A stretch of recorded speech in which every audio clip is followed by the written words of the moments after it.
Assalamualaikum warahmatullahi wabarakatuh. Jumpa lagi dengan saya di Abil Maiwa Channel.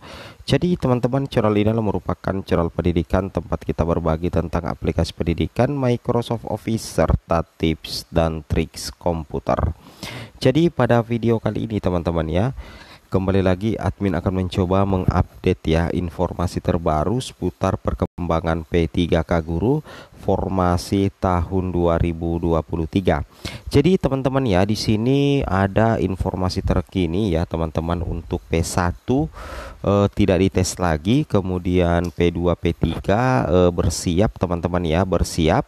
Kenapa admin katakan bersiap? Karena di sini baru saja ada penyampaian ya, penyampaian dari Bapak Suharmen bahwasanya P2 P3 itu wajib bersiap mulai 10 November sampai dengan tanggal 4 Desember 2023. Kenapa? Karena disitulah nantinya penentu kelulusan bagi P2 P3 ya, P3K Guru 2023 yang akan mengikuti seleksi P3K Guru formasi tahun 2023 teman-teman ya, seperti itu kira-kira. Tapi sebelum kita lanjut, bagi rekan-rekan guru yang baru pertama kali menemukan channel ini, jangan lupa tekan tombol subscribe dan aktifkan lonceng notifikasinya agar setiap hari Bapak Ibu bisa mendapatkan update informasi terbaru seputar perkembangan P3K Guru. Jadi penentu kelulusan P2 dan P3 P3K Guru 2023 dan informasi penting dari Deputi BKN Bapak Suharmen, langsung saja teman-teman ya, kita to the point saja ke informasinya. Baik teman-teman, kita langsung menuju ke halaman media elektronik jpnn.com Jakarta, yang mana di sini baru-baru saja ya ada informasi terbaru dari BKN melalui Bapak Suharmen, kisi-kisi materi P3K 2023, tes cat BKN, honorer K2 hingga pelamar umum wajib siapkan diri. Wow, luar biasa ya. Ini tentunya menjadi informasi penting terutama bagi P2 P3 pelamar umum ya, bahwasanya harus menyiapkan diri ya, karena nantinya untuk P2 dan P3 itu akan mengikuti seleksi P3K Guru menggunakan tes cat BKN. Itu akan menjadi kelulusan bagi P2 P3 dan juga P4 teman-teman ya. Ini dilansir di salah satu media yaitu jpnn.com Jakarta. Di sini dikatakan pelaksanaan seleksi kompetensi pegawai pemerintah dengan perjanjian kerja P3K tahun 2023 baik guru, kemudian tenaga kesehatan dan teknis itu dijadwalkan 10 November teman-teman ya. Jadi mulai tanggal 10 November bulan depan diperkirakan sampai di tanggal 4 Desember 2023. Jadi disitulah nantinya penentu kelulusan bagi guru honorer ya. Dan di sini ada informasi penting ya dari Bapak Deputi Bidang Sistem Informasi Kepegawaian BKN Bapak Suharmen ya. Di sini beliau yaitu Bapak Suharmen yang merupakan Deputi BKN, dia mengatakan ya, atau beliau mengatakan untuk honorer K2 ya. Jadi ingat, untuk honorer K2 serta tenaga non ASN yang masa kerjanya di atas 3 tahun ya, ingat untuk P2 dan P3 menurut Bapak Suharmen itu tetap dilaksanakan seleksi kompetensi dengan menggunakan sistem komputer asistes. Tentunya teman-teman sudah memahami ya, bahkan berulang kali kami sudah membuat konten bahwasanya untuk P2 dan P3 nantinya itu akan mengikuti seleksi kompetensi dengan menggunakan sistem komputer asistes atau apa namanya teman-teman ya, kita katakan sebagai tes cat BKN teman-teman ya. Itu yang harus teman-teman pahami ya. Namun yang Bapak Ibu harus ketahui, untuk tes kompetensi teknis untuk P2 dan P3 nanti yang teman-teman ya, itu tidak sama dengan tes kompetensi teknis pelamar umum. Kenapa? Karena tes kompetensi teknis untuk P2 P3 itu ada afirmasinya. Afirmasinya itu yang akan diteskan itu adalah SJT atau situasi kerja sederhana teman-teman ya. Artinya itu terkait dengan pembelajaran di kelas, kemudian kinerja guru, kompetensi guru. Nah, itu nantinya akan diteskan teman-teman, dan itu menjadi salah satu potensi kelulusan yang baik sekali bagi pelamar P2 dan P3. Seperti itu teman-teman ya. Namun ada pengecualian untuk pelamar seleksi P3K guru. Yang mana ini kabar baik ya untuk pelamar prioritas 1 atau P1 teman-teman ya.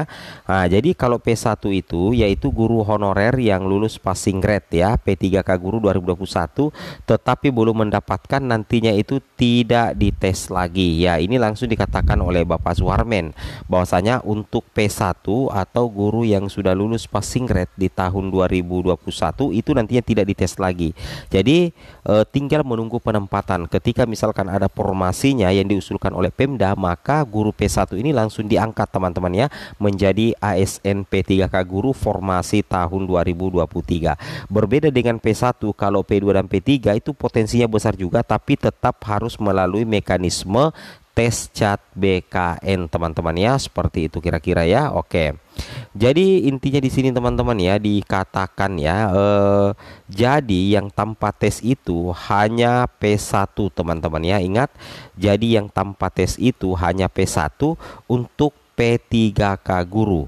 Yang bukan P1 itu tetap tes CAT. Nah, jadi sudah resmi teman-teman ya, sudah fix bahwasanya nantinya yang tanpa tes itu hanyalah P1 teman-teman. Sedangkan yang bukan P1 itu wajib untuk ikut tes CAT BKN ya. Jadi yang bukan P1 berarti yang dikatakan itu adalah termasuk P2, termasuk P3 dan termasuk P4 atau pelamar umum teman-teman ya. Seperti itu kira-kira.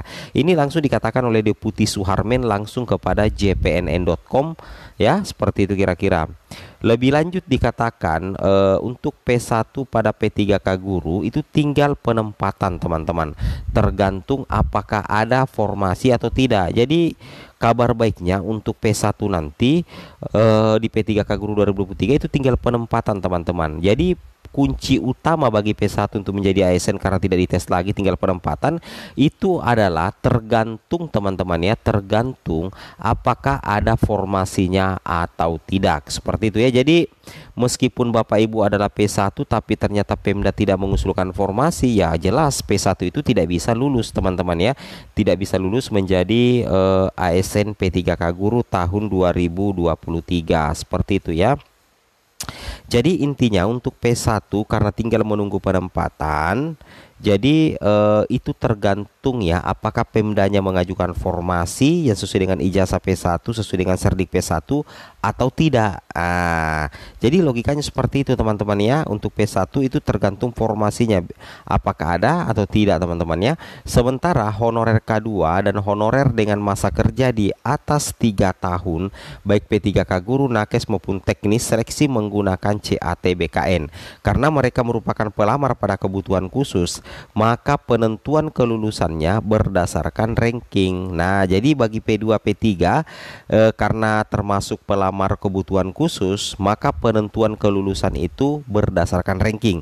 Jadi kita bisa simpulkan untuk P2 dan P3 teman-teman, salah satu penentu kelulusannya itu didasarkan pada ranking. Ranking apa? Ranking mendapatkan nilai terbaik, ranking mendapatkan nilai tertinggi pada tes CAT BKN. Sedangkan untuk pelamar umum teman-teman ya, seperti honorer yang bekerja selama 2 tahun, lulusan pendidikan profesi guru, fresh graduate, penentuan kelulusannya itu menggunakan nilai passing grade teman-teman ya. Jadi perbedaan mendasarnya kalau pelamar kebutuhan khusus penentuan kelulusannya hanya berdasarkan perankingan, tidak berdasarkan nilai ambang batas. Kalau pelamar umum wajib teman-teman ya, wajib untuk mendapatkan sertifikat pendidik, seperti itu kira-kira ya teman-teman ya. Oke, wajib melalui nilai ambang batas ya, maksudnya seperti itu. Nah, untuk pelamar umum P3K guru yang memiliki sertifikat pendidik itu mendapatkan afirmasi 100% nilai kompetensi teknis ya, terang Deputi Suharmen. Lantas apa saja materi seleksi kompetensi P3K 2023? Di sini memang sudah dijelaskan oleh Menpan RB bahwa untuk P3K guru nantinya itu ada kompetensi teknis, manajerial, sosial-kultural ditambah wawancara ya. Oke teman-teman ya, semoga bermanfaat ya. Assalamualaikum warahmatullahi wabarakatuh.